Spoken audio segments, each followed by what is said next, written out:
minutinho aqui.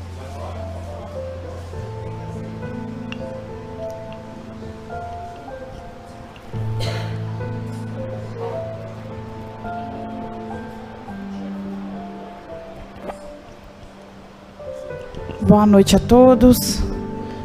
Sejam bem-vindos à Casa de Kardec, da senhora Amélie. Um grande abraço a cada um de vocês que está sempre conosco, nos acompanhando. Muitos amigos de seus lares.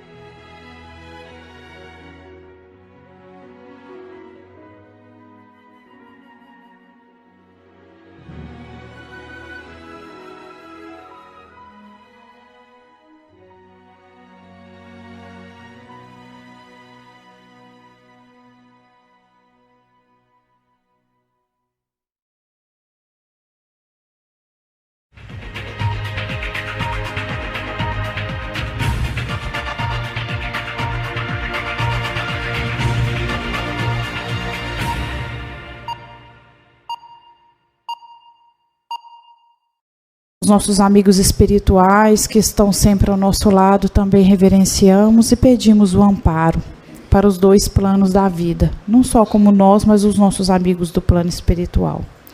Mestre Jesus, querido amigo, que a vossa luz e o vosso amor se expanda por este ambiente dentro de nós. Que esta noite seja rica de bênçãos, de aprendizado, que possamos todos nós aproveitar a oportunidade de estarmos aqui para aprendermos e modificarmos as nossas ações e podermos também transformar as nossas vidas. Esteja conosco, Mestre, sempre nos amparando, nos inspirando e nos intuindo. Aos amigos espirituais também agradecemos pela bondade e misericórdia de estarem sempre conosco. Muita paz, muita luz aos nossos corações, a este ambiente, a todos os amigos do plano maior que estão aqui conosco. Obrigada, Mestre Jesus, por tudo que recebemos. Que assim seja. Vamos dar continuidade, amigos, ao estudo do Livro dos Espíritos, com Carlos Alberto, intitulado União entre os Espíritos. Boa reunião para todos nós. Seja bem-vindo, Beto.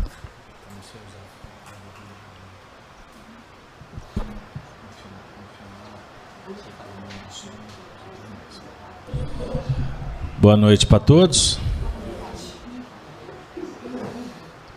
Que Jesus nos abençoe.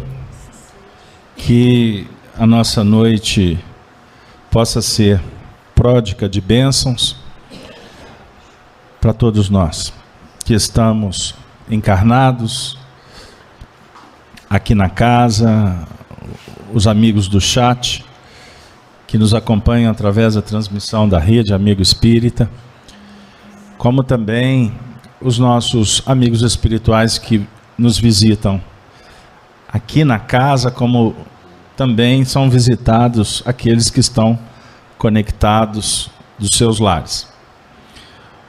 Nós vamos dar continuidade ao estudo do Livro dos Espíritos, que é a obra básica da doutrina espírita. Vamos trabalhar hoje esse tema, a união entre os espíritos, contemplando as questões... Olha para mim. 301 a 303. A questão 301 a 303. Muito bem, Denise, obrigado. Pois bem, na última semana, foi 18 de abril, nós comemoramos o aniversário do Livro dos Espíritos. Estão lembrados? Pois bem, então vamos continuar na celebração. Estamos no capítulo 6º da segunda parte, intitulado tópico Relações de Simpatia e Antipatia entre os Espíritos. Vamos trabalhar a questão 301, então, em diante. Vou fazer a leitura. Vou pedir a Denise. Denise, faça a leitura para nós, por favor. Não. Aqui. Questão 301. Dois espíritos simpáticos são complemento um do outro, ou essa simpatia resulta de perfeita identidade? Resposta. A simpatia que atrai um espírito para outro resulta da perfeita concordância de seus pendores e instintos. Se um tivesse que completar o outro, perderia a sua individualidade. Essa questão, para quem não veio semana passada, ela foi bastante explorada na última semana. Então, só relembrando que no início a gente até pegar a sintonia é assim mesmo. Então, nós trabalhamos a questão que simpatia tem a ver com concordância dos pendores e instintos, certo? Agora, um espírito não completa o outro. Isso é fundamental entendermos. Porque senão a gente ia estar dizendo que uma energia do outro completa a energia, como se houvesse uma, vamos dizer assim, uma simbiose. Muito bem lembrado, uma simbiose. Pode acontecer de energeticamente, vibratoriamente, eu estimular o outro? Pode.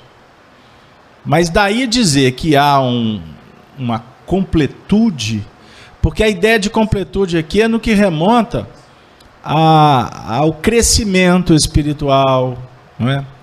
A capacidade do indivíduo, não é? A percepção.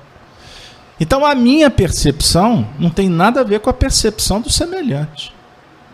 O meu sentimento não tem nada a ver com o sentimento do outro.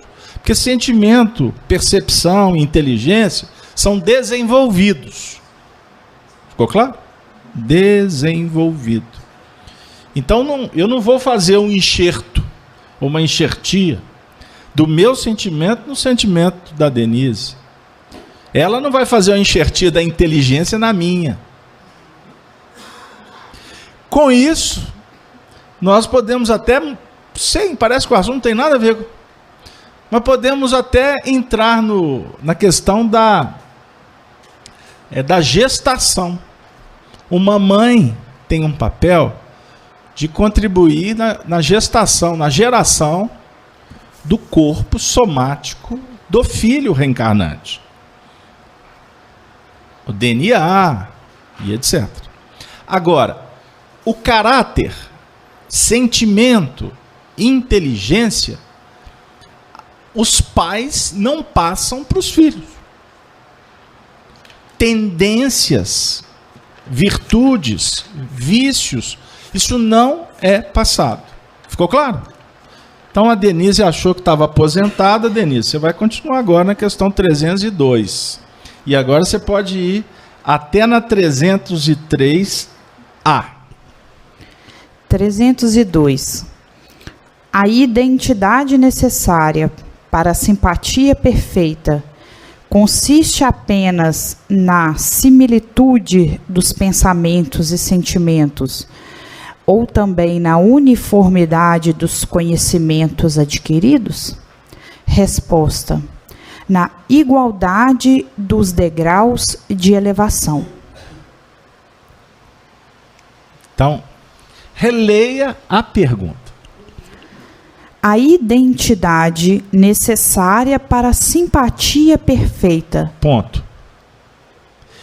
Identidade necessária para a simpatia. Isso é importante entender. Cada um tem a sua individualidade, cada um tem a sua identidade. Está correto?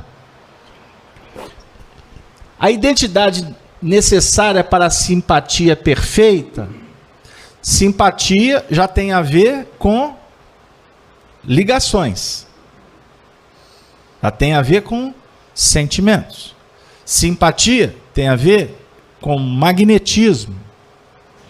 Então, numa relação, as identidades, as individualidades, desenvolvem simpatias, como podem também promover antipatias, certo? Então está falando sobre a identidade necessária para a simpatia perfeita.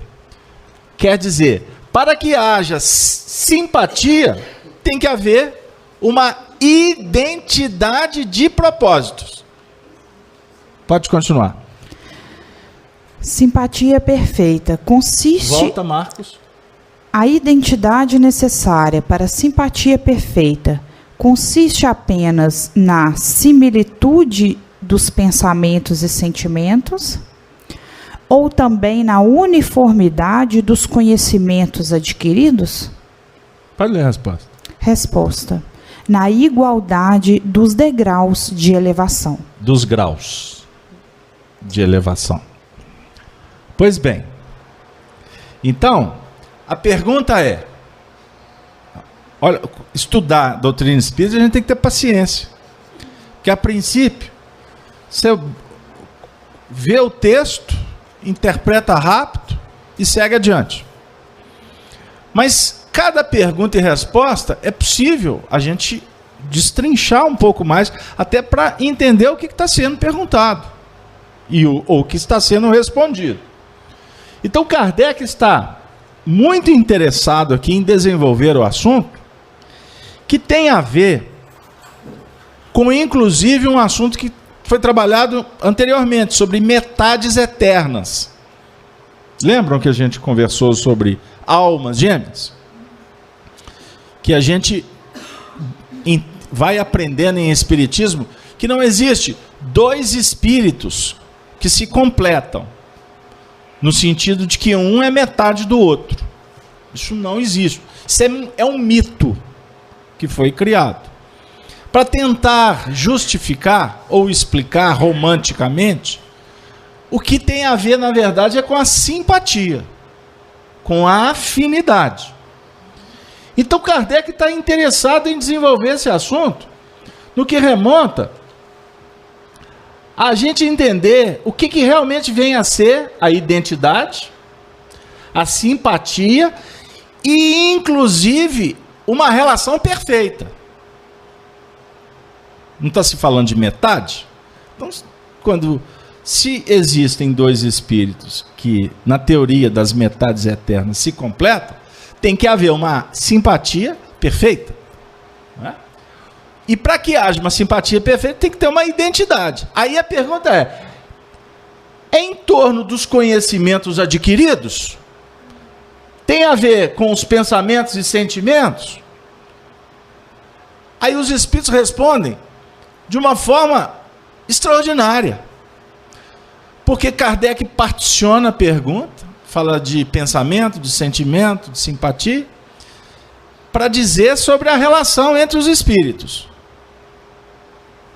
E a resposta não é só isso que você está me perguntando. Os espíritos estão dizendo isso para Kardec. Não é só isso. Nós estamos falando aqui de grau de elevação. Então, quando você fala em grau de elevação, a conversa é em torno de maturidade, de experiência,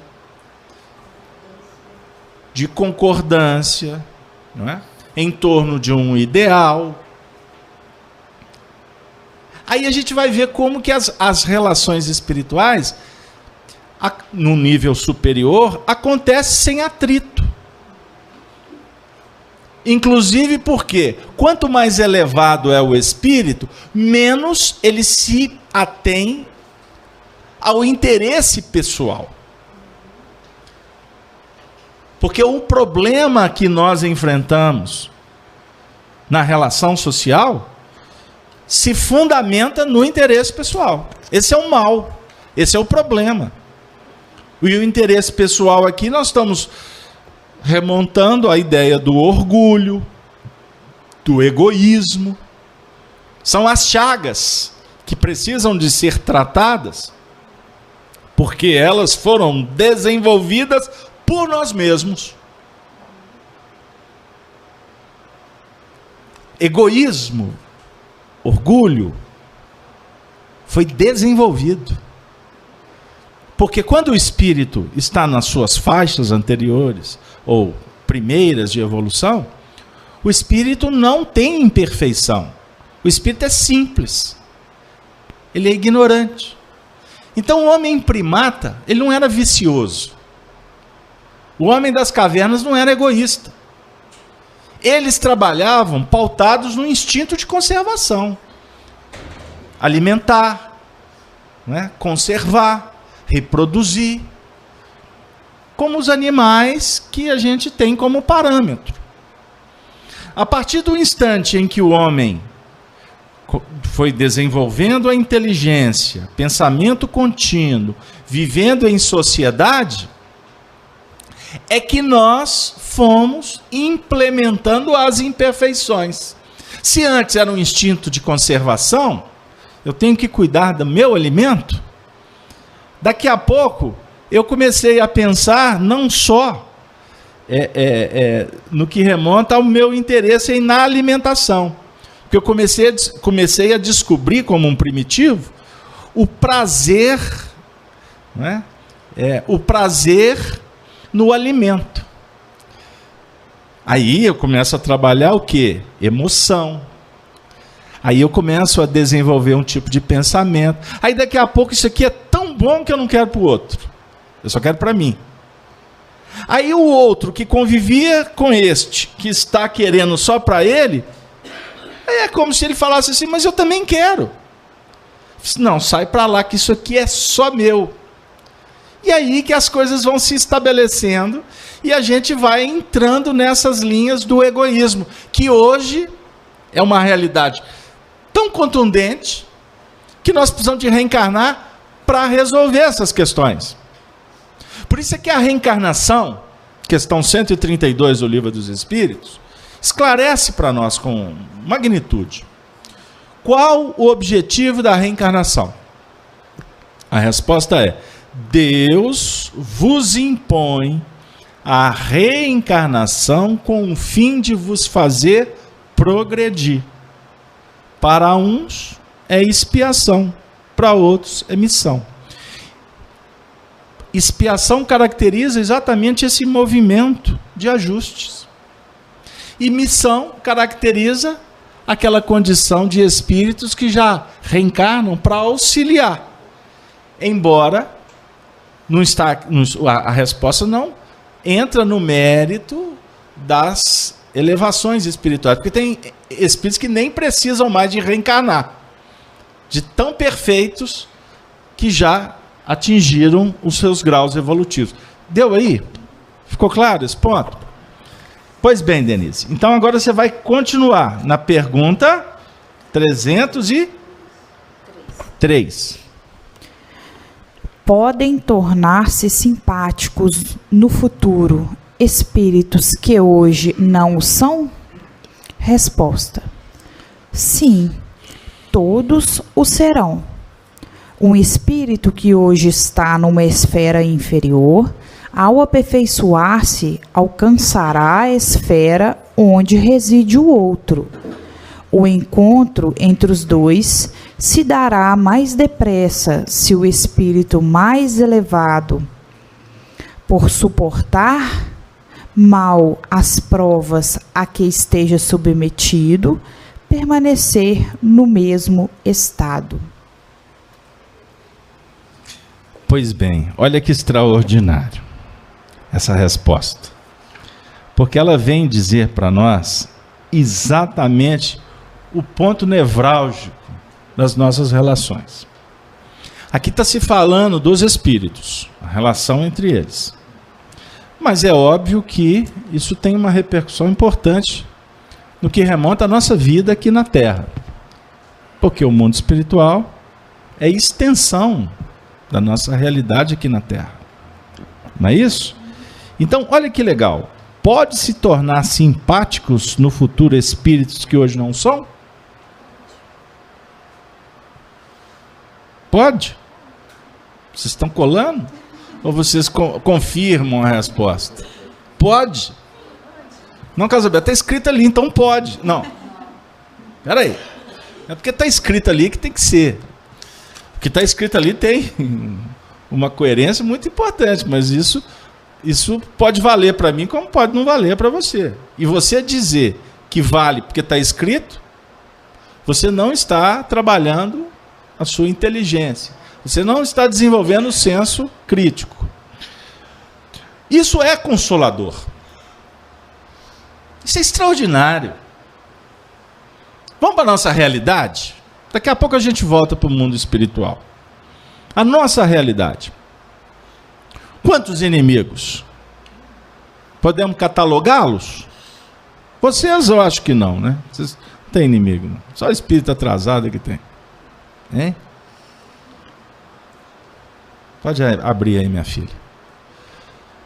Se tem inimigo, Denise, não conta. Não conta. Fica quieta. O que caracteriza a inimizade, Denise? Pode pegar o microfone e responder para o povo. Pode ser um amor não retribuído, algo que causou um descontentamento, que antigamente tinha um sentimento simpático que virou uma aversão, um problema. O inimigo é o que foi amigo. Inimizade é uma amizade que se deteriorou.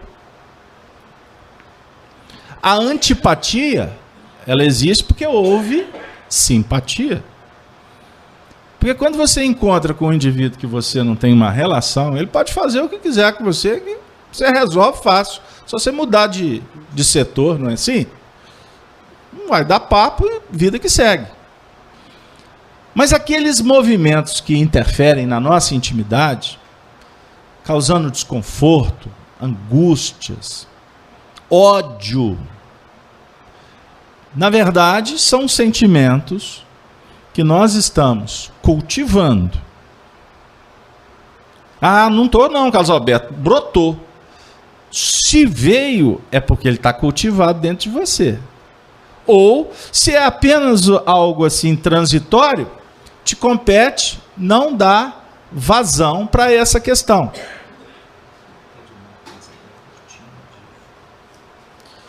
Ficou claro?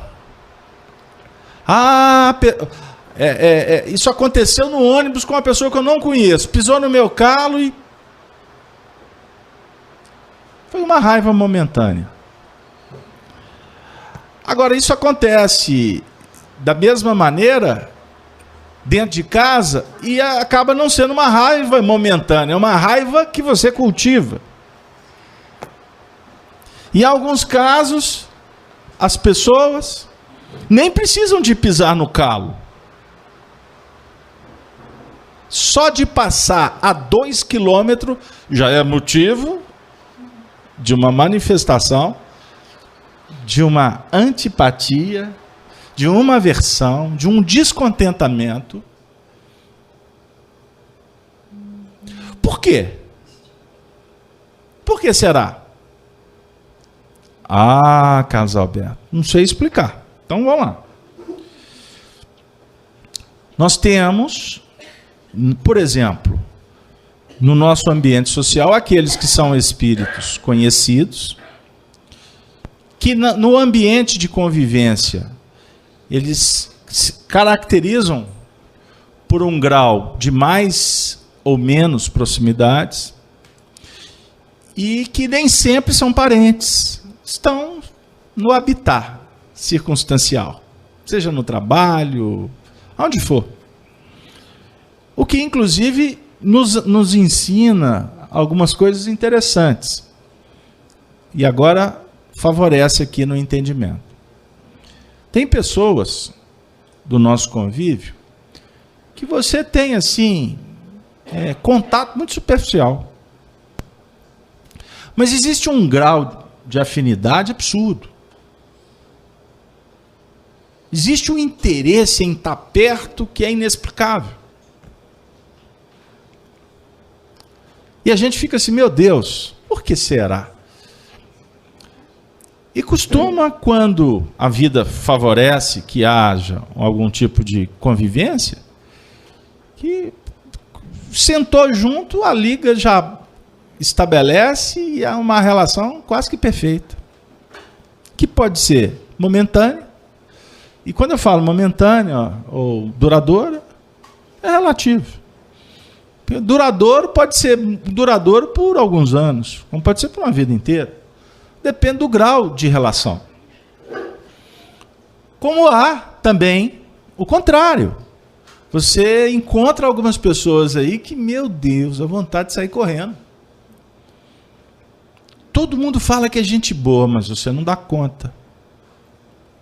E a pessoa é gente boa, no sentido assim, ela é educada, ela é prestativa, ela é alegre, carismática, mas não bate. O que é isso? Nós precisamos de entender.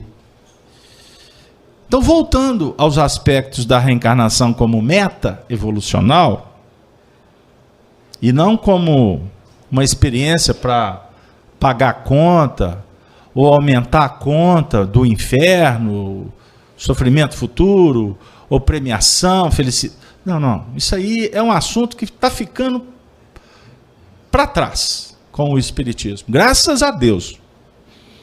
O Espiritismo vem trazer Jesus de uma forma muito simples, muito prática e muito eficiente. Porque Jesus agora já não está mais lá na cruz, derramando sangue para resolver os nossos problemas. E toda vez que eu lembro, me causa algum tipo de angústia. Como agora passou a paixão do Cristo, né, semana passada, existem milhões de pessoas que sofrem na sexta-feira da paixão, por verem aquelas cenas. Alguns encenam. Culturalmente, historicamente, é legal assistir, né? Aqui em Minas Gerais, nós podemos dizer com muita propriedade, que o mineiro é eminentemente católico, é tradição católica. Não é? A história de Minas foi construída em cima de uma religião muito firme, muito ortodoxa. Basta a gente viajar para o interior das Diamantinas, as Sabarás, as Ouro Pretos, né? Vila Rica, eu gosto de tratar como Vila Rica, Mariana, Tiradentes, Conceição do Mato Dentro, Cerro, Morro do Pilar, olha aí, vai elencando. Vou ficar só por aqui, tá bom? Tradição extremamente católica. As pessoas sofrem. Ver Jesus ali na tortura, meu Deus. E isso mexe. Quantas pessoas que me procuram quando termina a sexta-feira da paixão? Eu costumo receber agora o WhatsApp. No sábado de aleluia. Agora, no domingo de Páscoa, recebi e-mails. Tomara que nenhum dos que enviaram estejam me ouvindo. Porque eles vão ficar bravos comigo. Olha lá, o Carlos Alberto desconsiderou. Não, eu estou considerando. As pessoas me procuram e falam assim, Carlos Alberto, agora eu fechei com Jesus. Você me recebe segunda-feira na FIAC? Eu falei assim, tamo junto. Junto e misturado. Um companheiro me mandou uma mensagem e falou assim, Carlos Alberto, na Páscoa eu fiz um trato com Jesus. Eu fiquei tão tocado com tudo que aconteceu. Ele amou, ele deu a vida pela humanidade.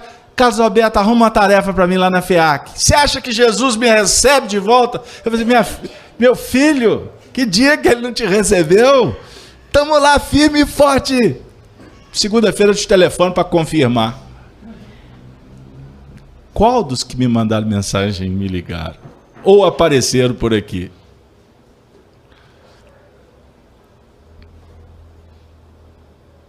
É fantástico esse movimento.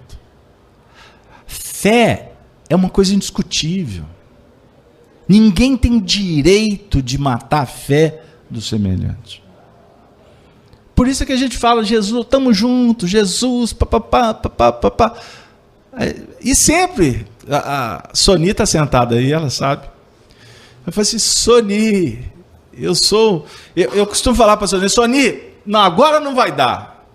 2 dias depois, eu falei, Carlos Alberto, você falou que não ia dar, tá lá aí você aí de novo. Pois é, seu Nico, o coração derrete, eu não aguento. Por que derrete? Estou falando em nível vaidoso? Não, eu gosto de ser prático quando eu estou falando as coisas. Porque se a gente não amolecer o coração, não vai para as coisas do Espírito. No que remonta ao outro. Porque, simbolicamente, em Minas, eu posso dizer que os Espíritos derretem o coração por nossa causa.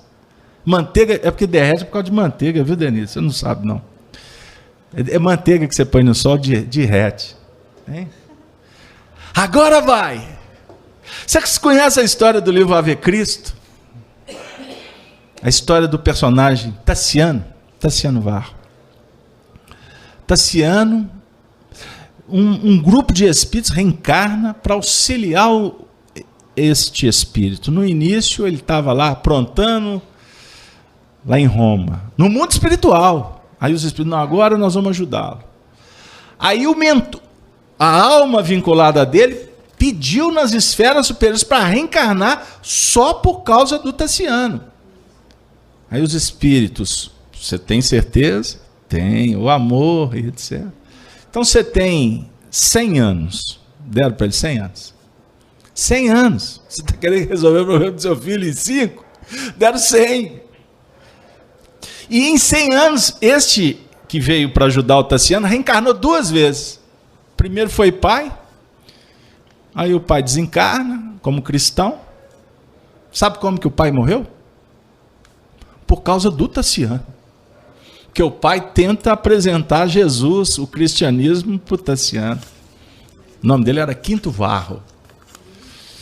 E foi uma trama tão complicada que acabou que ele desencarnou em função da rebeldia do filho que ele reencarnou para ajudar.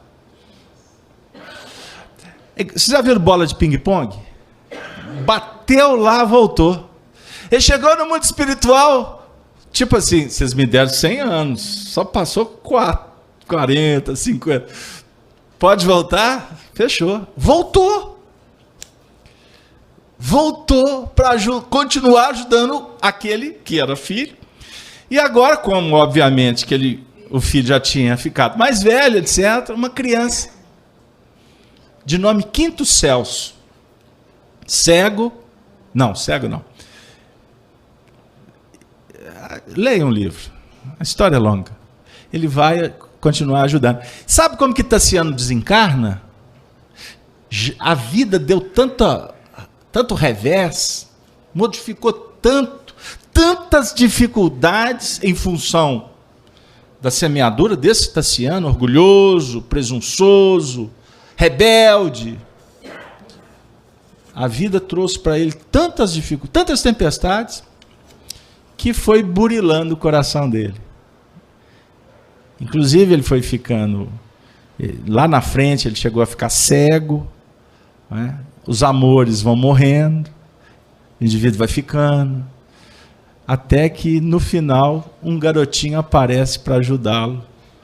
Quinto Celso, que era o pai. Apareceu assim. E o Tassiano desencarna no circo máximo. E quem levou o Tassiano se convertendo no final de vida ao cristianismo, quem acompanhou os últimos momentos do Tassiano foi esse garotinho Quinto Celso. O Tassiano morreu, desencarnou, pedindo para Quinto Celso fazer a oração do Pai Nosso. Que história!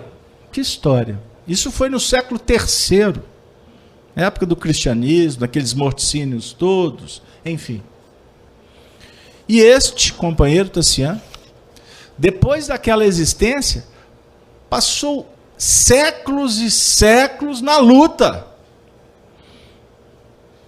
Séculos e séculos na luta. Hoje ele está aqui presente, em espírito.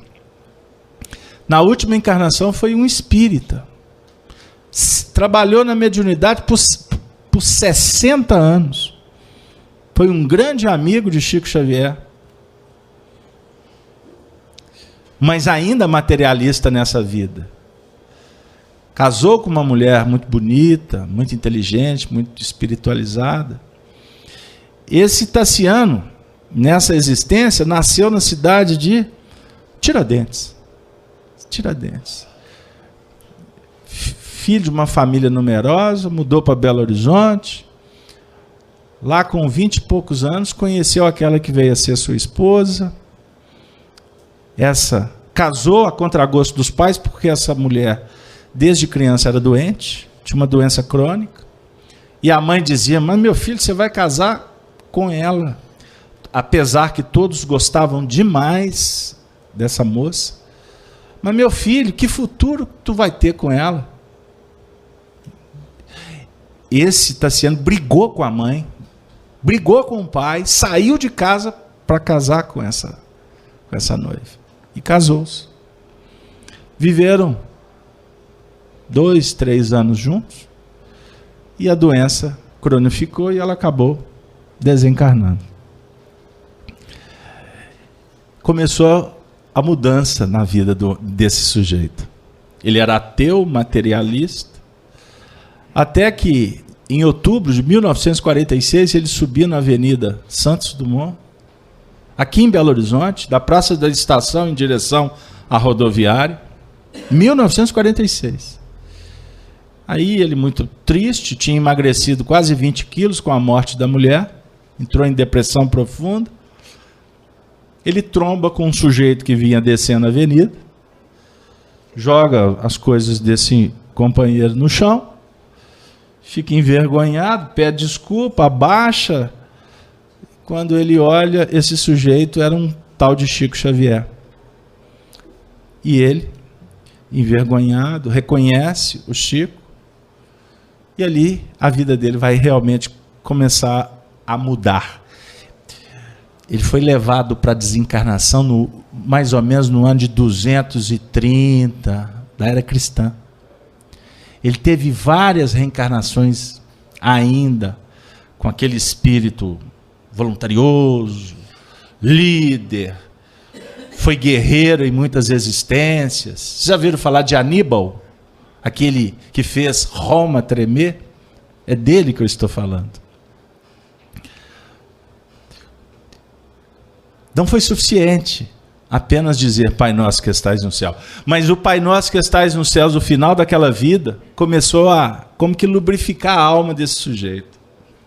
E aí, em 1946 agora, ele se torna amigo de Chico Xavier.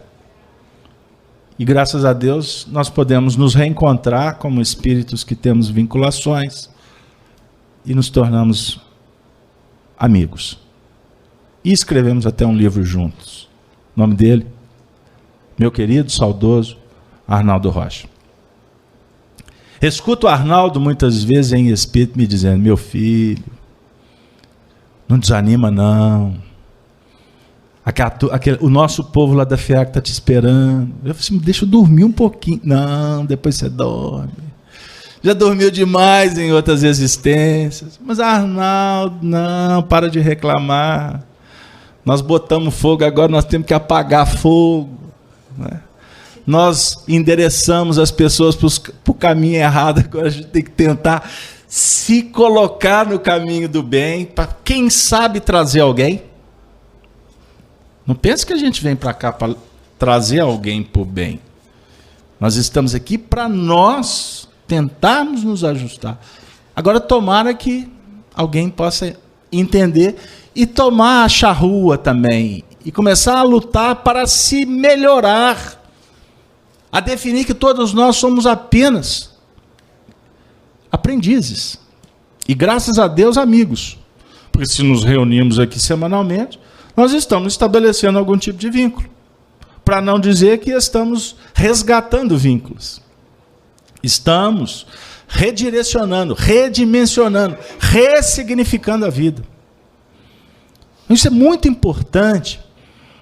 Desculpem eu ter entrado nesse meandro até um pouco pessoal, porque a gente tem que evitar de falar da gente mesmo. Nós temos que falar do Espiritismo, de Jesus. Mas assim, tem momentos que nós temos que ser um pouco práticos para a gente exemplificar verificando que os nossos desafios em família, em sociedade, eles são complexos. E você não vai resolver as questões de uma hora para outra. Então existem espíritos que nós temos afinidade, outros não.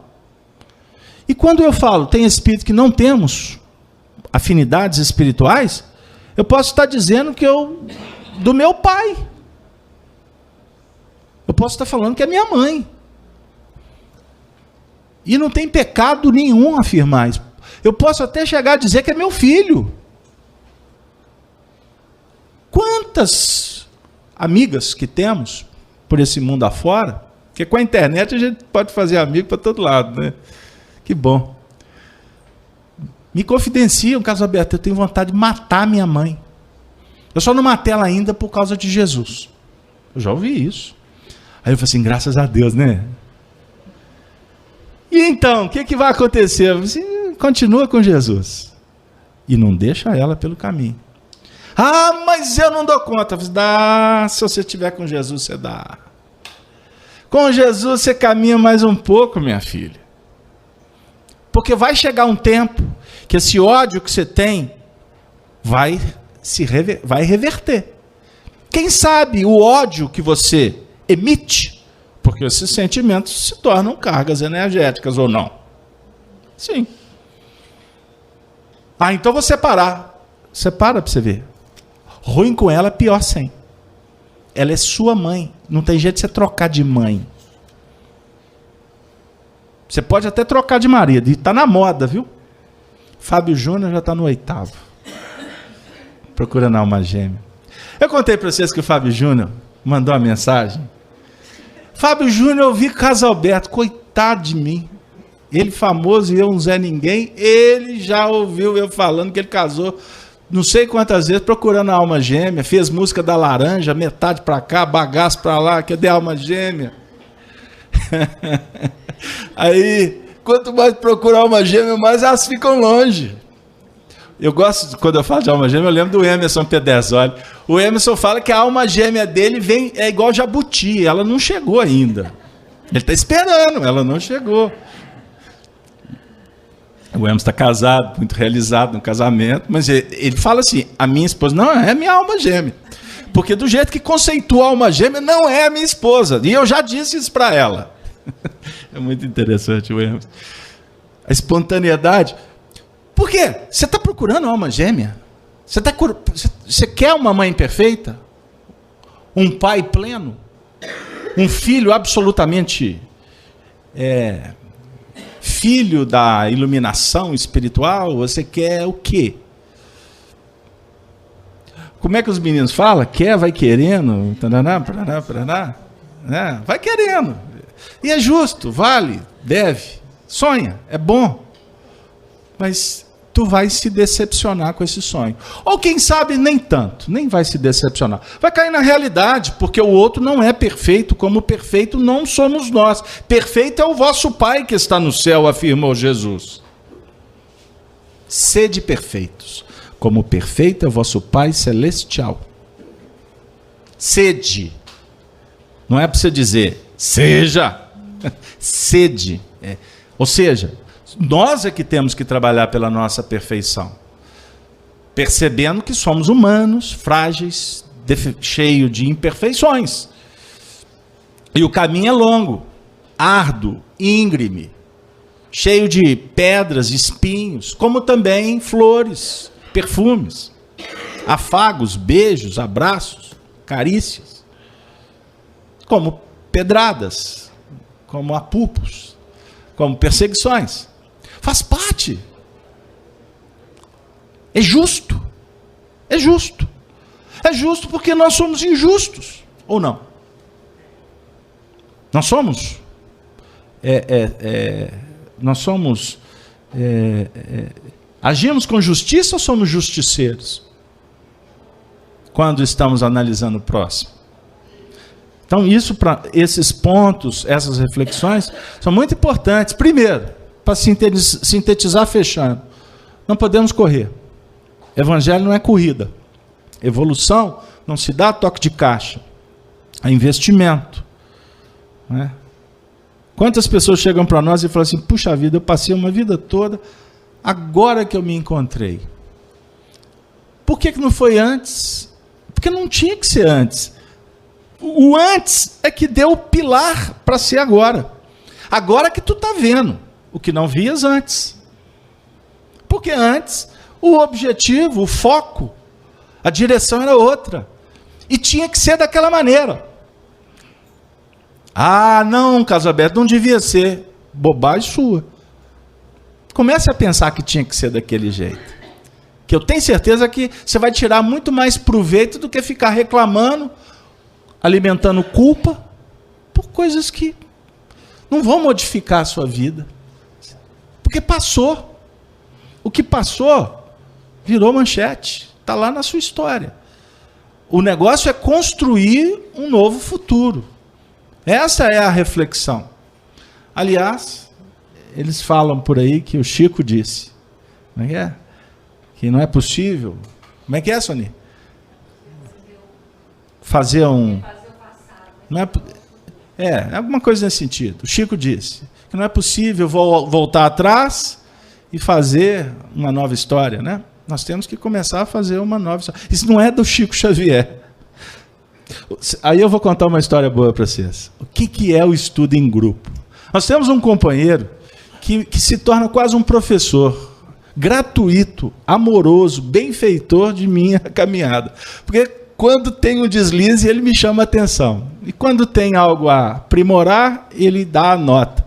E certa feita eu disse aqui, eu falei assim, gente, eu vejo tantas frases que colocam na boca do Chico, falando que é o Chico, vocês veem esses banners, com mensagens lindas, aí embaixo está assim, Chico Xavier.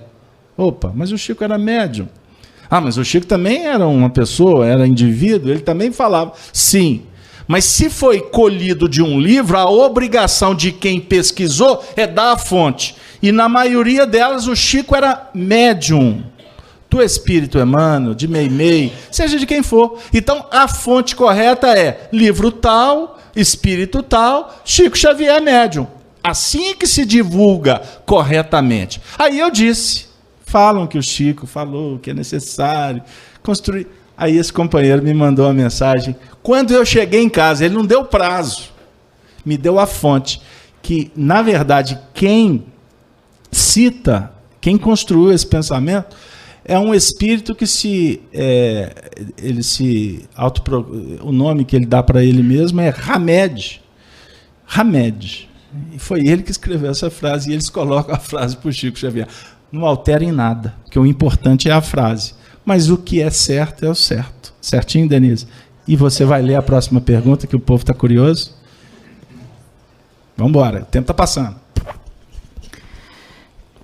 303A.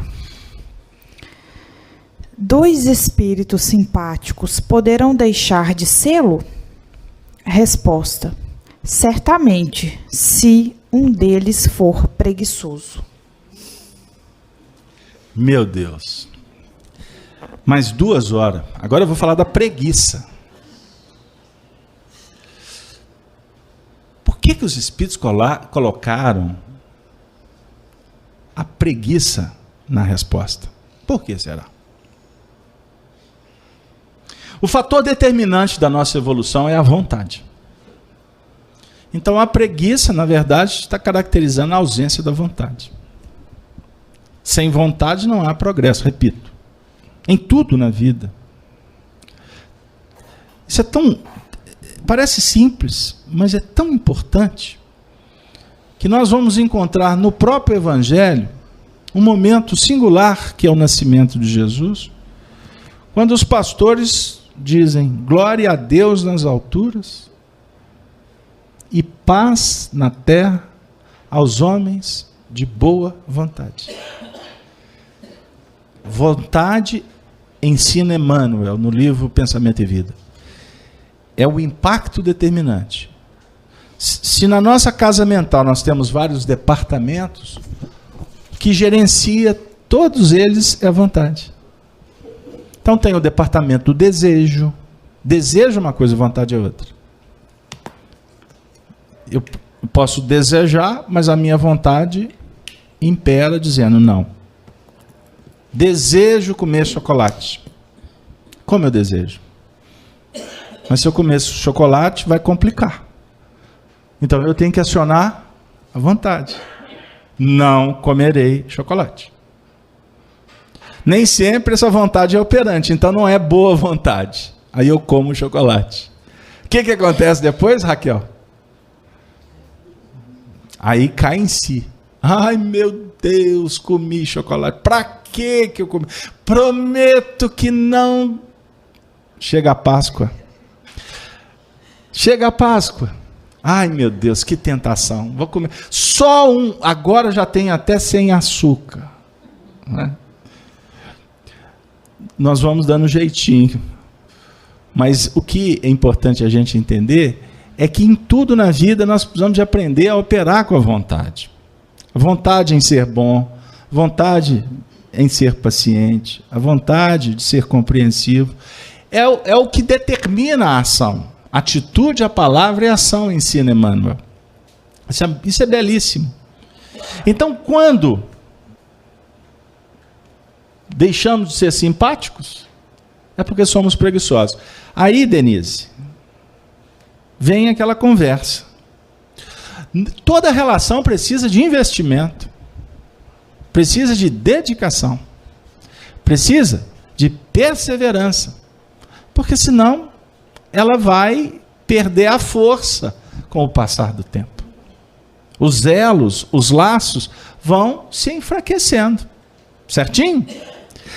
Mas eu acabei não abordando um aspecto da questão anterior, que é a questão 302, no que remonta a identidade necessária para a simpatia perfeita consiste apenas na similitude dos pensamentos, sentimentos. Não, podem tornar simpáticos no futuro espíritos que hoje não são. É a questão 303, viu, Marco? 303. Eu falei muito das relações da Terra e no espaço. E no mundo espiritual? No mundo espiritual, os espíritos estão investindo quando percebem que seria melhor trabalhar no grau de simpatia. Por isso que, inclusive, a gente vai entender a atuação dos espíritos na nossa vida, quanto encarnados. Muitas vezes eles estão tentando se aproximar da gente. Vamos falar assim? Quem sabe um dia fomos adversários e hoje eles são benfeitores. Hoje eles estão tentando nos ajudar. Ou no mundo espiritual, entre eles. Os espíritos investem no convívio. Eles agem, quando percebem a necessidade, com misericórdia. As obras de André Luiz são fartas de exemplos. Lembram do livro Nosso Lar? A mãe de André Luiz, quando encontra com ele, André Luiz desencarna, né? Ele vai ter um contato com a mãe. E nesse diálogo, a mãe, inclusive, vai responder a uma indagação de André. Aonde está meu pai? Aí ela explica. O seu pai não se encontra numa situação favorável. E aí ela narra alguns episódios para André Luiz. Está lembrado, Patrícia? Narra alguns episódios do que aconteceu com o pai aqui na vida terrena. Que o pai se envolveu numa relação, né, extraconjugal e as coisas se complicaram para o lado dele, porque na verdade ele acabou sintonizando com espíritos que estavam em faixas da retaguarda. Foi movido pelo interesse pessoal, pelo prazer, e acabou criando um problema aonde não precisava. E isso colocou-o, quando desencarnado, numa situação de profundo sofrimento. Porque quando ele viu exatamente a responsabilidade que ele acabou assumindo, ele não teve estrutura psicológica para lidar com a resposta do que foi semeado. Esse é um dos pontos importantes para a gente pensar. Ou seja, toda escolha, toda ação, ela define um preço a ser pago. E na maioria das vezes a gente não mede as consequências. Enganado que ficamos com o interesse pessoal. De novo a ele aí. Nós vamos lá na questão das paixões, no Livro dos Espíritos, questão 900 e em diante, vem um baita tratado sobre essa questão do interesse pessoal. O interesse pessoal é que fomenta a paixão. Uma coisa é amor, outra coisa é paixão. Qual que é a diferença? A paixão é um fogo devorador que incendeia e que costuma destruir. Ela enceguece.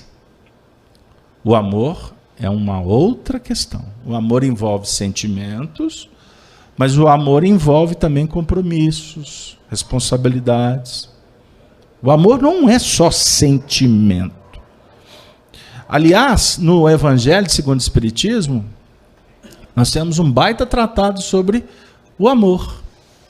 O amor é o instinto que se sublimou.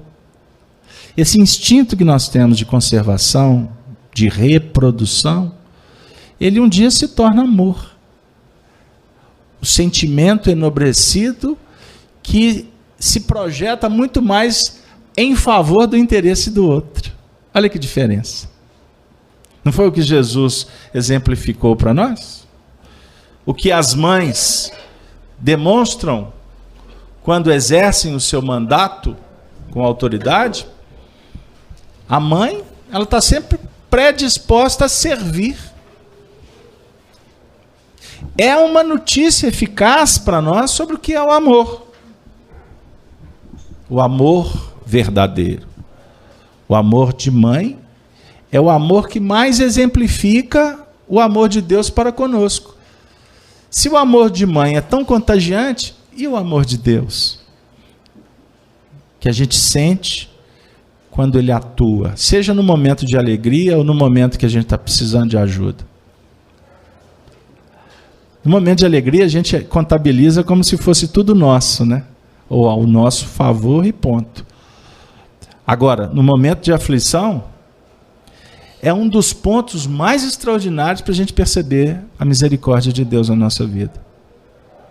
Porque quando estamos vivendo a dor, é um momento singular. Por mais que você esteja do lado de alguém ou de pessoas que te ajudem, a dor é sua. A dor, ela é... não tem como você contar. Não é isso, Deus? Está doendo. Aí alguém fala assim, não, mas vai melhorar. Mas está doendo. Está doendo. Você está verbalizando a dor, está doendo. Mas quem está do outro lado não sabe o tamanho dessa dor. Porque, por sinal, sensibilidade é diferente. Grau de tolerância à dor é específico de cada um. Eu já contei para vocês, quando eu fico gripado, se possível, reserve uma ala, chama o SAMU, reserva uma ala na UTI, porque eu estou gripado. Nossa, homem é um problema. Só não ri de mim não, dona Eustáquia. Mulher, como a gente fala na roça, né? Prenha um monte de vezes, pare um monte de vezes, né? Tem umas que acabou de nascer o menino, já está no tanque lavando roupa. Isso é cabra macha. Cabra macha não, é uma fêmea das melhores. Ué, por que a fêmea tem que ser cabra macha? Não tem essa história do homem suportar mais dor do que a mulher. No seu sentido moral. Obviamente que o homem pode ter uma estrutura que suporte mais chicote. Consiga carregar mais pedra. Mas eu estou falando aqui da envergadura moral. Capacidade de lidar com a dor é algo inquestionável. Não existe um medidor da dor. Cada um tem a sua. E ela é tão importante que na hora que estamos sentindo, passa um filme na nossa mente e traz muitos elementos. Pena que a gente não retém. Porque depois que tomou o remédio, melhorou, já quer sambar de novo. Fala, Denise. A gente não tem problema em sambar, não. Eu gostaria de agradecer a audiência dos nossos amigos no Facebook e no YouTube, que está muito bacana. Tem uma participação da Rejane, que nos acompanha de Toronto, no Canadá, e ela fez a seguinte pergunta: se nesse convívio, nesse relacionamento entre os espíritos, um deles é preguiçoso, como que vai ter um bom relacionamento se o outro não quer, se o outro não se posiciona? Vocês têm, como é que é? Rejane? Alguém aqui Rejane. Alguém se habilita a responder, Rejane? Como fazer quando você quer e o outro não quer? Quer o quê?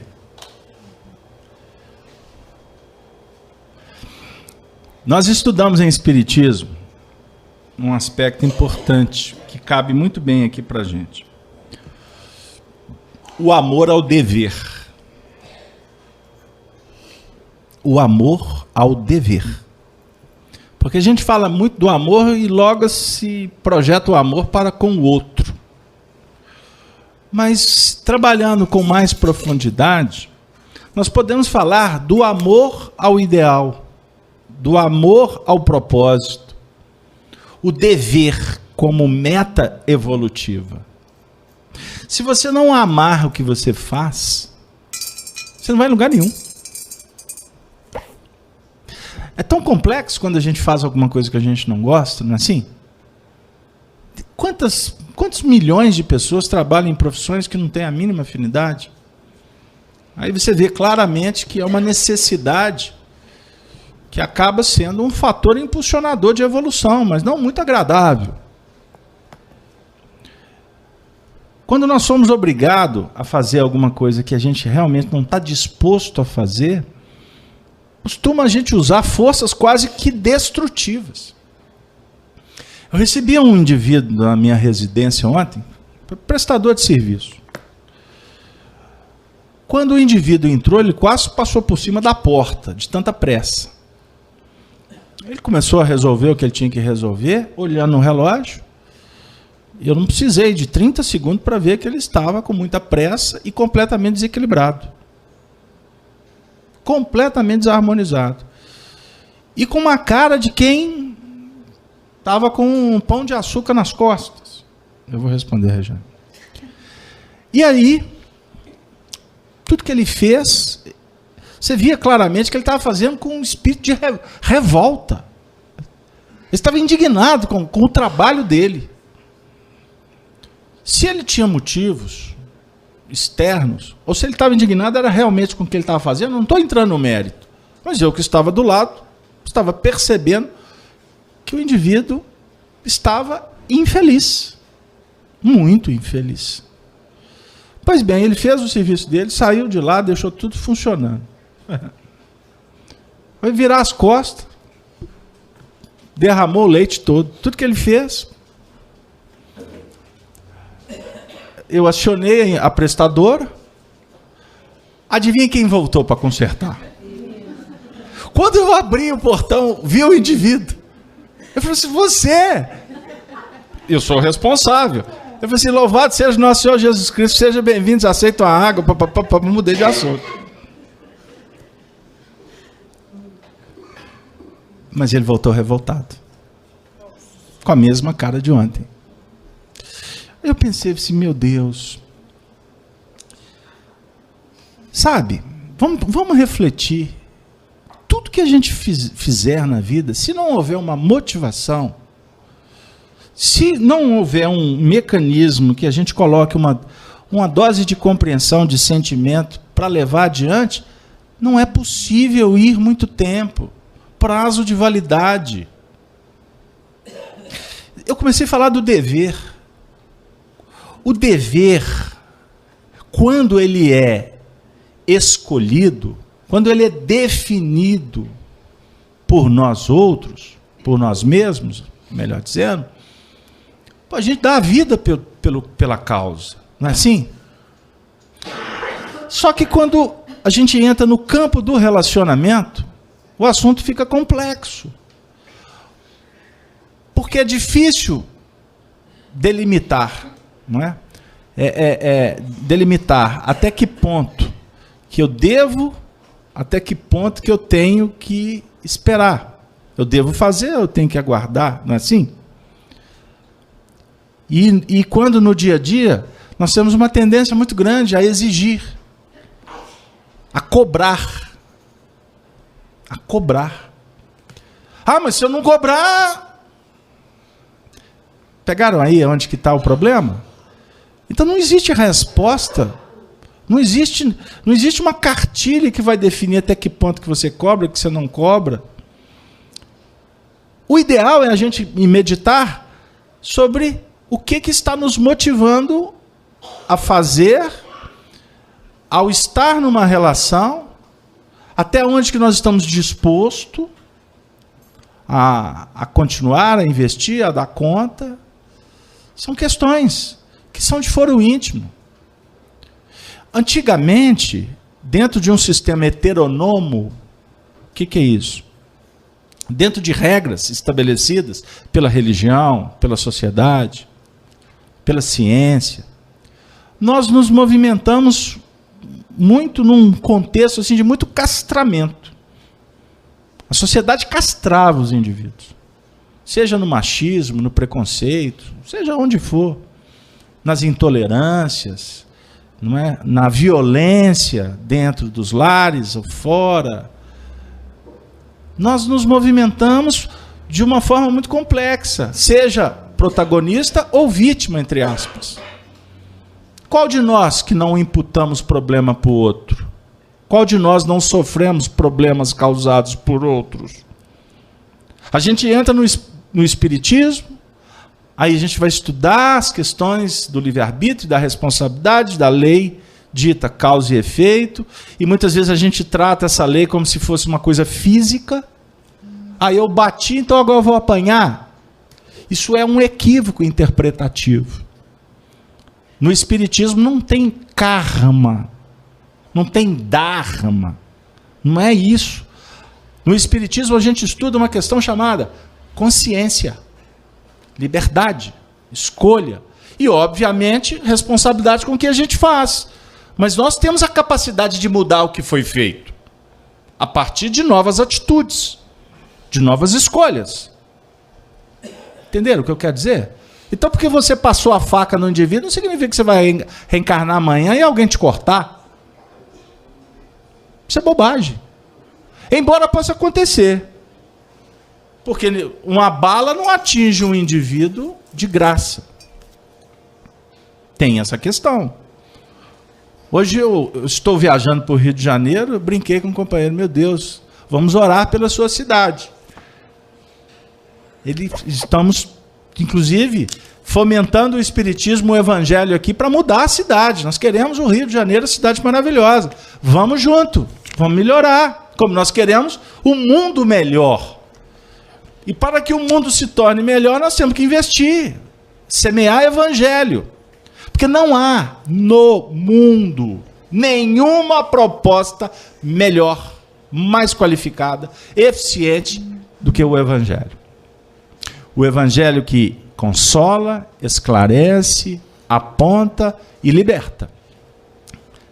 E não religiões que castram. Religiões que determinam. Como, por exemplo, durante muito tempo era proibido você pensar em separação, divórcio. A lei regulamentou, não foi? Esse assunto é tão complexo que na época de Jesus, ele foi questionado sobre o divórcio, o adultério. A lei legitimava o divórcio, a separação, se a mulher fosse apanhada em adultério. Mas os homens podiam ter.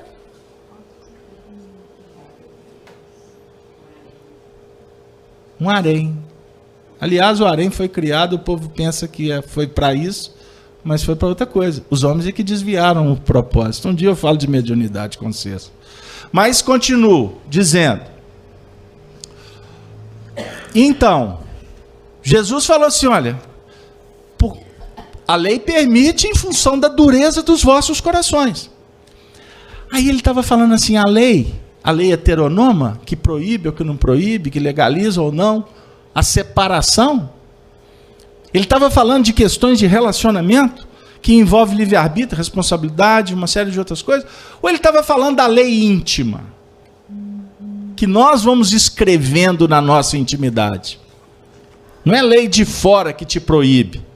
É a lei interna que nós estamos esculpindo na pedra, como os espíritos esculpiram os 10 mandamentos na tábua e apresentou para Moisés. Aquela imagem é simbólica, porque por sinal não foi Deus. Hoje eu conversei com um amigo evangélico e falei para ele, não foi Deus não. Somos nós que escrevemos, mas Deus está dentro da gente, então as coisas boas que nós escrevemos estamos sob a inspiração dele, do seu lado divino, da luz que há em ti, e que precisa de ser luz e não treva, para ser bem sintonizado com Jesus. Andai enquanto tendes luz, para que a luz que há em ti não seja treva. Então o potencial de fazer luz está aqui dentro, vontade. Então, quando eu assumo um dever, um compromisso, eu o faço motivado. Motivado. Por algum propósito. Qual é este propósito? Nós precisamos estudar. Porque se você não entender o porquê que você assumiu esse compromisso, ele vai ter prazo de validade, sim.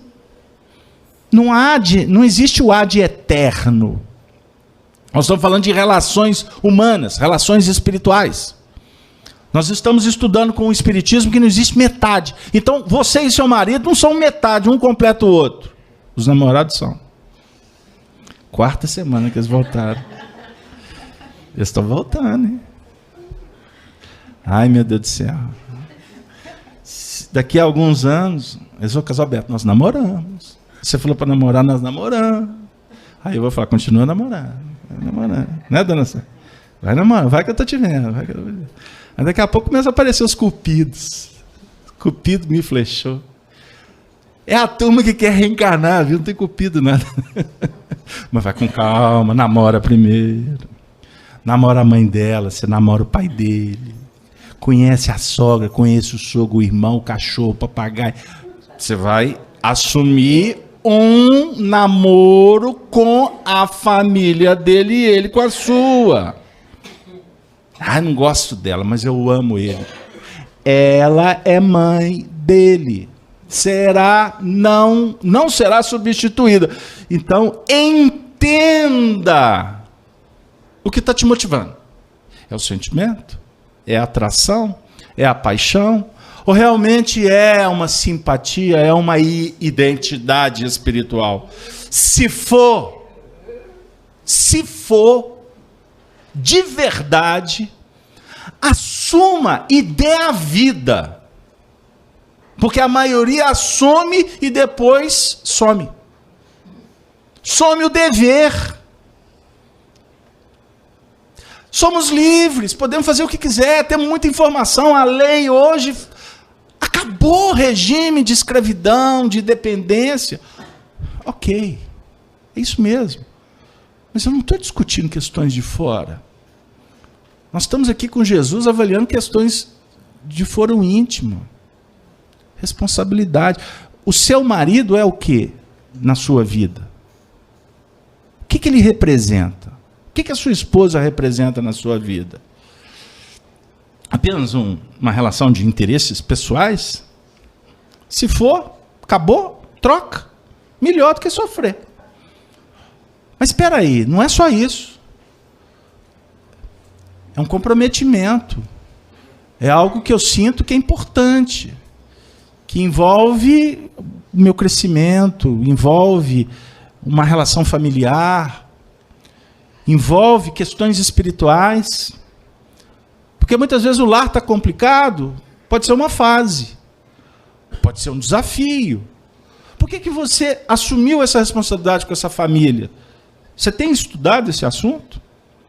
A gente vai vendo com os espíritos que a família é o centro essencial dos nossos reflexos. Tudo dentro da família representa o que eu preciso. Então, se alguém grita com você, é porque você grita com alguém. Ou que você gritou com alguém. Ninguém grita com o outro de graça. Se você tem aquele que te incentiva, isso é uma virtude que você tem também. Que bom, então vamos trocar. O que não for agradável, o que não for bom para o outro, eu tenho que filtrar. Quando eu aprendo, quem ganha sou eu. E, obviamente, que isso repercute no relacionamento. Ponto. Acabou. É tão interessante, gente. A gente lida com tantas histórias de transformações, inclusive no campo relacional, a partir do momento em que o entendimento acontece, favorecido pelo conhecimento. Porque o conhecimento, quando bem aplicado, ele é o fator detonador para que a boa vontade entre em ação, para que a motivação seja um ingrediente fundamental para você continuar no seu caminho. Quer um exemplo? Como que nós temos essa capacidade? Lá no trabalho, você tem aquela carga pesada no trabalho. Você, quando começou, fez por ideal. Passou-se os anos, houve muitas mudanças, sua maneira de pensar, de agir, enfim. Mas você, depois de tanto tempo, tem isso como um compromisso. Mas você já está cansado. Você já está cansado. Mas você não pode abrir mão, porque ali é o seu ganha-pão. Então você não tem que buscar a cada dia uma dose de esperança, uma pílula de resignação, não é? Uma vacininha de obediência ao que realmente tem a ver, inclusive, com o seu sistema de manutenção de vida. E aí a gente não consegue ir adiante, porque você precisa do salário, porque você precisa da condição moral, do escrúpulo, você precisa de dar uma resposta para a sociedade, porque você está empregado. Não existe uma série de fatores que vão sendo pintados num painel para que você consiga ir adiante? Por que nós não temos essa dose de investimento quando o assunto é relacionamento? Por quê? Será que eu estou agindo com uma visão mais ampliada ou menos ampliada? Será que assim está acontecendo porque eu desconheço? Enfim, nós podemos elencar aqui uma série de dúvidas, porque o propósito é criar dúvida. Não é dar solução, não. Menos para vocês dois que vão casar. Já casei os dois. Você viu? Não sei se eu melhorei ou piorei para o lado deles. Vocês não escutam o Casalberto, não, que ele é muito doido. Eu já falei que quando começar a morder, manda internar, né, Dora? Pois bem, eu estou brincando, viu, gente? Que a gente quer, na verdade, criar um ambiente tranquilo, para que a gente tenha dúvida mesmo. Tem resposta pronta. A companheira perguntou como fazer quando um quer e o outro não quer. Espera aí, você quer? É o que importa. O que você quer? Avalia. Porque quando você quer, você vai aonde você sonhou, que você sonha. É possível. Uma pessoa que não sonha, diz John Lennon, ela está morta. Sonhar faz bem. Sonhar diz que nós estamos vivos. Qual é o seu sonho? Pense nele. Desenvolva um projeto. E entenda que o beneficiado de atingir é você. Agora, é muito bom quando quem está do lado pode receber as coisas boas que a gente vai angariar quando nós vamos conquistando. E hoje, com o jeito, da maneira com que as coisas estão acontecendo, com a velocidade dos fatos, das informações, com o grau de ansiedade que campeia nas pessoas, a dica de Jesus é: vai devagar. Vai devagar. Não corra com questões que podem ser resolvidas se tiverdes paciência. Se começar a investir no perdão, na compreensão. Já pensou no lado bom que você tem, que pode ser explorado? Para você seguir adiante? Para você ser mais colaboradora, ser mais...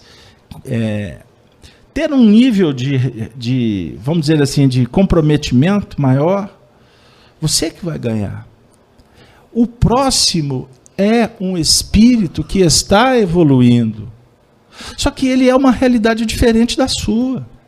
Nós podemos ter simpatia em alguns pontos, afinidade em outros, mas temos discordâncias, e as discordâncias são fatores importantes.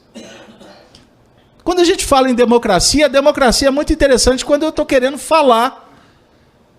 Mas quando o outro está falando, não pode ser democracia, não, é ditadura. Não quero te ouvir. Como assim? Todos têm o direito de falar, de pensar, de agir. E nós temos que entender isso com bondade no coração. Mesmo que tem horas que chega até a nos atingir, nos agredir. Ninguém agride o outro sem se agredir. Pensem nisso. Os crimes que nós cometemos, que podem atingir os semelhantes, na verdade, eles são cometidos contra nós mesmos. Somos nós que estamos assumindo responsabilidades complexas nesse contexto. Os espíritos, todos nós, estamos lutando para vencer a preguiça. Preguiça. Então vamos trabalhar. O ócio é um tipo de suicídio. Sabiam disso? Isso é uma expressão, é um pensamento de Emmanuel. O ócio é um tipo de suicídio. Costuma o suicídio ser apenas consequência da ociosidade, da pasmaceira, da entrega, deixa a vida me levar, a vida leva eu, tá tudo, deixa assim. Como, meu amigo, você está aqui para progredir, estuda, trabalha, preenche o tempo, vai adiante. Porque lá na frente, a vida pode nos reservar boas surpresas, dependendo do grau de investimento que nós implementarmos. Aí a companheira, como muitos aí do chat ou aqui na casa, poderiam dizer assim: ah, mas é tão bom quando dois pombinhos voam juntos, não é mesmo? É muito bom. É muito bom uma relação que os espíritos se harmonizam, se interagem. Mas, no plano de evolução atual do nosso planeta, é bom a gente ir com mais calma, porque estamos aqui em aprendizado. E grau de perfeição no nosso estágio anda muito distante. Nós temos muito que trabalhar, muito que crescer. Eu recebi um texto hoje muito interessante, levantando pontos que estão sendo trabalhados na sociedade, com uma série de mudanças estruturais que estão sendo propostas. Reformas em todos os setores. Inclusive, o assunto em voga, reforma da Previdência. E o texto diz mais ou menos assim, que o problema nosso não é estrutural. O problema do nosso país é cultural. Porque a nossa cultura é a do menor esforço. A cultura do brasileiro é de ser um país estatal, que nos dá o direito de comprar um carro caríssimo, mas ele tem que ter a obrigação de nos dar a escola de graça. Essa é a nossa cultura. Nós queremos viver como cultura, como estrutura educativa, num regime do menor esforço. É muito fácil acusar, criar expectativa com homens públicos, políticos, num estado inchado, onde a população paga para se manter um sistema em que poucos têm vidas de milionários.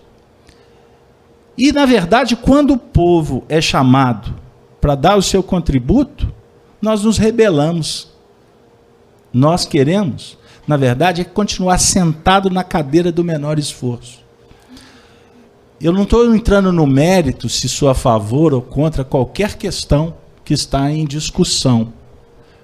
Mas o nosso papel com o Evangelho e com a doutrina espírita é chamar, inclusivamente, para que a gente possa debater alguns assuntos que têm a ver com o nosso crescimento espiritual. Agora, para falar de crescimento espiritual, eu não tenho como dissociar das minhas responsabilidades na sociedade. Essa época agora o povo fica com a mente turbilhonada, porque tem que pagar imposto de renda, agora é a hora de prestar conta de um monte de coisa, é a hora dos ajustes, é a hora de domar o leão, é tentar de tudo para ser beneficiado de alguma sorte. Ou diminuir um pouco o preju da bolsa. Isso falando no âmbito de pessoas que têm uma renda diferenciada da maioria da população brasileira, que temos um índice de mais ou menos 13 milhões de pessoas que não são pobres, que vivem na miséria. Na miséria absoluta, sem saneamento, sem comida, sem água. Isso é complexo. Então é muito legal, politicamente correto, isso dá palanque, ibope para muita gente populista que quer se aproveitar de situações, para ir na direção da teta, para mamar como muitos mamaram e continuam mamando, com um sistema todo complicado que favorece, que só cria problema para quem não tem recursos. Enfim, vamos pensar que nós somos brasileiros, estamos tendo a oportunidade de nascer num país maravilhoso, mas enquanto o brasileiro julgar que a história é o do menor esforço, esse país vai continuar como um país emergente. Esse país só vai mudar quando nós estivermos dispostos a trabalhar, como os japoneses reconstruíram o Japão, os chineses com a China, os alemães com a Alemanha destruída no pós-guerra. Eles trabalharam, eles deram a vida pelo país. E eles não se apoiaram em discursos de políticos que só pensam em si mesmos. As mudanças não vêm de cima para baixo. Mudança tem que ser cultural. Consciência de um povo que está muito sofrido e que reencarnou nesse país sobre o convite de Jesus para que a gente pudesse viver de uma forma diferente que estávamos acostumados a viver em outros países. Entendamos um pouco, vamos parar um pouco para refletir sobre a nossa cota de doação, de trabalho, porque eu tenho que pensar no meu filho, eu tenho que pensar nos meus netos. E para isso, eu tenho que fazer minha parte. A grande maioria está preocupada que hora que vai aposentar. Poucos estão interessados em verificar o seu potencial de dedicação, de entrega e de trabalho. Reflitam, porque amanhã, quando a gente não estiver mais vivendo sob esse regime maravilhoso do SM, que é o salário mínimo, quando nós estivermos desencarnados, né, Dora? Dora deu uma risada. Nós vamos falar para Jesus, Senhor Jesus, valeu o SM, porque eu aprendi a ser mais digno do soldo Como João Batista fala no capítulo 3 de Lucas. O soldado se contenta com o seu soldo. Ele obedece o que vem do alto. O soldo que eu me refiro são as conquistas íntimas, a paz. E para adquirirmos, sentado à beira do caminho, ou deitado na poltrona da indiferença, da acomodação, você, eu, nossos filhos, nossa família, nossa nação, não chega em lugar nenhum, a não ser na falência. Deus nos abençoe. Que assim seja. Obrigada, Beto, pela contribuição, pelo belíssimo estudo. Gostaria de lembrá-los sobre o lançamento do livro do Carlos Alberto, do Calvário à Redenção, que acontecerá no dia 25 de maio de 2019, às 17 horas, no BH Shopping, na Livraria Leitura, convidando a todos para que possamos prestigiar o nosso querido amigo.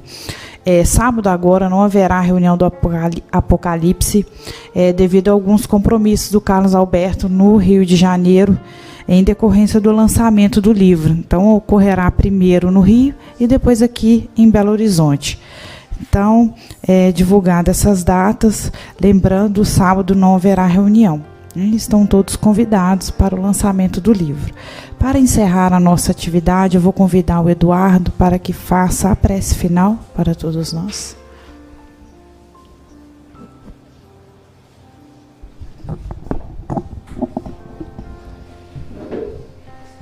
Pai, dai-nos a simplicidade que fará de nossas almas um espelho, onde deve se refletir a vossa divina imagem e a imagem luminosa do Senhor Cristo Jesus, e que possamos todos nós aprender, absorver a luz crística e assim desenvolver em nós, em nosso íntimo, o amor incondicional que o Senhor Cristo Jesus nos demonstrou há 2000 anos. Boa noite.